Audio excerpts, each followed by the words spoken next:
नमस्कार, मैं हूं तनिष्का शर्मा और आप सभी का स्वागत है न्यूज टाइम में। सबसे पहले नजर हेडलाइन पर। पूर्व सीएम केजरीवाल के बंगले में रेनोवेशन की होगी जांच, केंद्र ने दिए जांच के आदेश।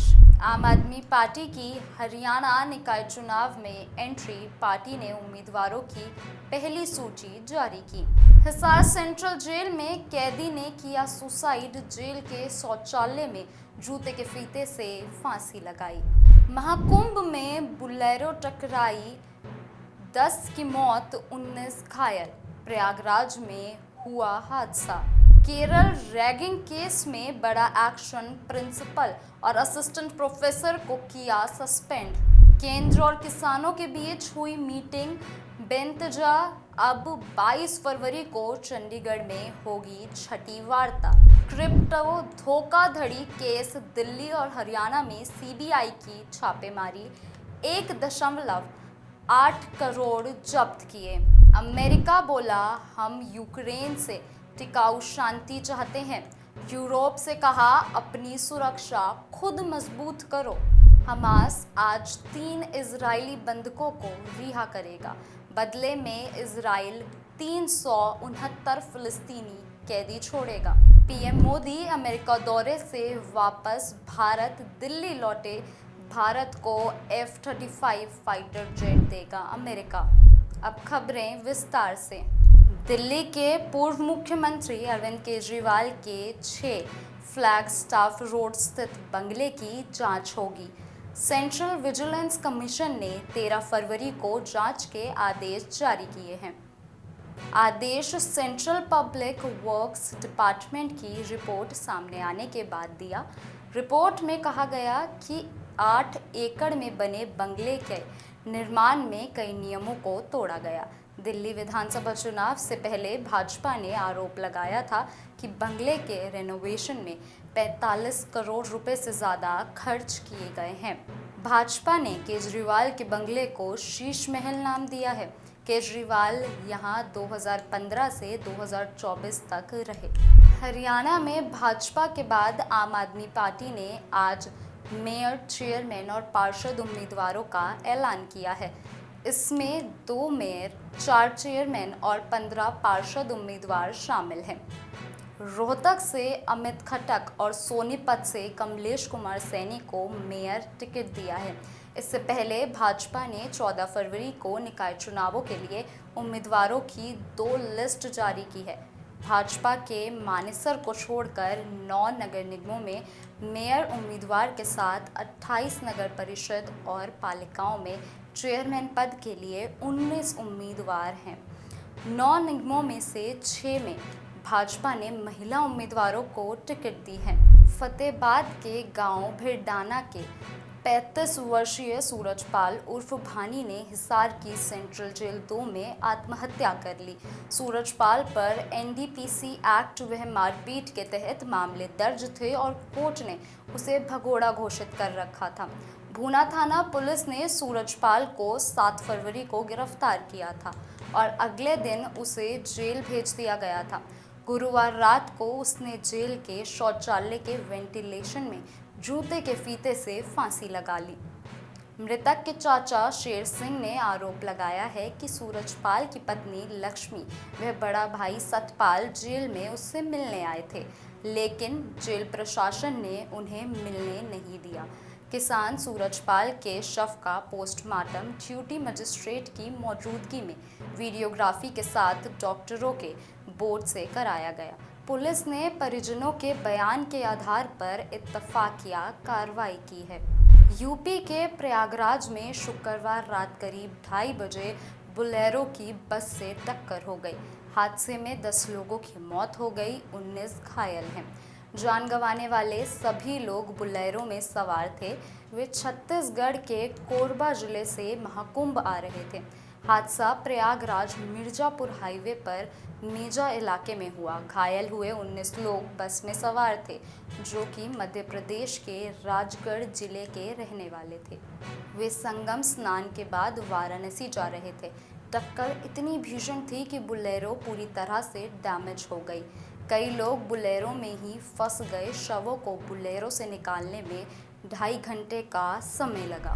केरल के कोट्टयम में नर्सिंग स्टूडेंट के साथ रैगिंग मामले में केरल सरकार ने कॉलेज की प्रिंसिपल सुलेखा एटी को सस्पेंड कर दिया है। साथ ही असिस्टेंट प्रोफेसर व हॉस्टल के वार्डन इंचार्ज आशीष पीमनी को भी हटा दिया है। उन पर आरोप है कि वे रैगिंग रोकने और इस मामले में समय पर हस्तक्षेप करने में नाकामयाब रहे। सरकार ने यह कार्रवाई मेडिकल एजुकेशन डायरेक्टर की जांच रिपोर्ट के आधार पर की है। केरल के एक सरकारी नर्सिंग कॉलेज में 12 फरवरी को जूनियर्स के साथ रैगिंग का मामला सामने आया था। सीनियर्स ने पहले जूनियर्स के कपड़े उतारे और फिर प्राइवेट पार्ट पर डंबल लटका दिया। सीनियर्स ने बाद में कंपास और नुकीली वस्तुओं से भी छात्रों को घायल किया। इसके बाद जख्म पर लोशन लगाया ताकि दर्द और बढ़े। जब पीड़ित दर्द से चिल्लाने लगे तो उनके मुंह में भी लोशन डाल दिया। तीनों पीड़ित फर्स्ट ईयर के स्टूडेंट हैं और तिरुवनंतपुरम के रहने वाले हैं। संयुक्त किसान मोर्चा और केएमएम के 28 किसान नेताओं की केंद्रीय मंत्री प्रहलाद जोशी के साथ शुक्रवार को चंडीगढ़ में एमएसपी समेत 11 मुद्दों पर बैठक हुई। शाम 5:15 बजे से रात 8:30 बजे तक चली बैठक बेइंतजार रही। किसानों ने चेताया कि केंद्र एमएसपी गारंटी की मांग को हल्के में ना ले। अब 22 फरवरी को अगली बैठक केंद्रीय कृषि मंत्री शिवराज सिंह चौहान के साथ होगी। किसान हरियाणा पंजाब के शंभू और खनौरी बॉर्डर पर 13 फरवरी 2024 से फसलों पर न्यूनतम समर्थन मूल्य की गारंटी के कानून समेत अन्य मांगों को लेकर आंदोलन कर रहे हैं। दिल्ली और हरियाणा में सीबीआई ने 11 स्थानों पर छापेमारी की। इस दौरान सीबीआई को 1.8 करोड़ रुपए नकद, 1000 अमेरिकी डॉलर और 252 ग्राम सोना बरामद हुआ। इसके अलावा कई डिजिटल सबूत भी हाथ लगे हैं। हरियाणा में 2 स्थानों पर यह छापेमारी की गई। यह मामला 2 साल पुराना है। जांच में सामने आया कि आरोपी सरकारी अधिकारी बनकर लोगों को ठग रहे थे। वे टेक्निकल सपोर्ट देने के नाम पर लोगों से ठगी कर रहे थे और उनकी मेहनत की कमाई को क्रिप्टो करेंसी में बदलकर अलग अलग खातों में भेज रहे थे। जर्मनी के म्यूनिख में जारी सिक्योरिटी कॉन्फ्रेंस में शुक्रवार को अमेरिकी उपराष्ट्रपति जेडी वेंस ने यूक्रेनी राष्ट्रपति वोलोदिमीर ज़ेलेंस्की के साथ बैठक की। वेंस ने कहा कि अमेरिका यूक्रेन में टिकाऊ और स्थायी शांति चाहता है। हम ऐसी शांति नहीं चाहते जिससे आने वाले सालों में पूर्वी यूरोप में संघर्ष शुरू हो जाए।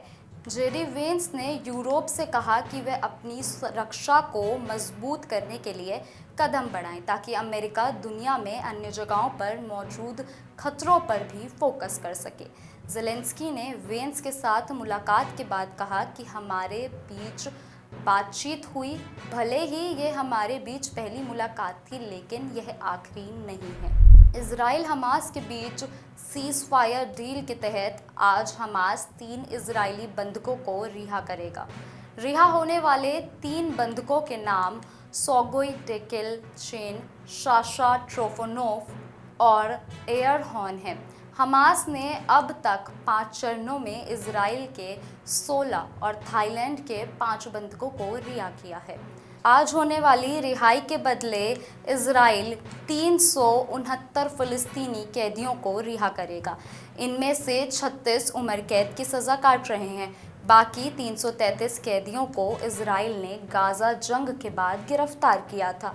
इजराइल और फ़िलिस्तीन के बीच कैदियों के अदला बदली की डील 19 जनवरी से शुरू हुई थी। यह डील 3 फेज़ में पूरी होगी। इसमें 42 दिन तक बंधकों की अदला बदली की जाएगी। प्रधानमंत्री नरेंद्र मोदी अमेरिका दौरा खत्म कर वापस दिल्ली लौट आए हैं। उन्होंने शुक्रवार देर रात 3 बजे अमेरिकी राष्ट्रपति डोनाल्ड ट्रंप से व्हाइट हाउस में मुलाकात की। दोनों नेता करीब 2.5 घंटे तक साथ रहे। इस दौरान दोनों के बीच द्विपक्षीय बातचीत हुई। ट्रंप मोदी ने 2 बार मीडिया से बात की। ट्रंप ने टैरिफ मामले पर मोदी की तारीफ करते हुए उन्हें एक टफ नेगोशिएटर बताया। उन्होंने कहा कि पीएम मोदी उनके अच्छे दोस्त हैं और वे अच्छा काम कर रहे हैं। वो मुझसे भी बेहतर नेगोशिएटर हैं। ट्रंप ने भारत को F-35 फाइटर जेट देने की घोषणा की। साथ ही उन्होंने मुंबई हमले के आरोपी तहव्वुर राना को भारत भेजने की बात कही। वहीं पीएम मोदी ने दूसरी बार अमेरिका का राष्ट्रपति चुने जाने पर ट्रंप को बधाई दी। अभी के लिए इतना ही। ऐसी ही और जानकारी के लिए जुड़े रहिए हमारे साथ। धन्यवाद।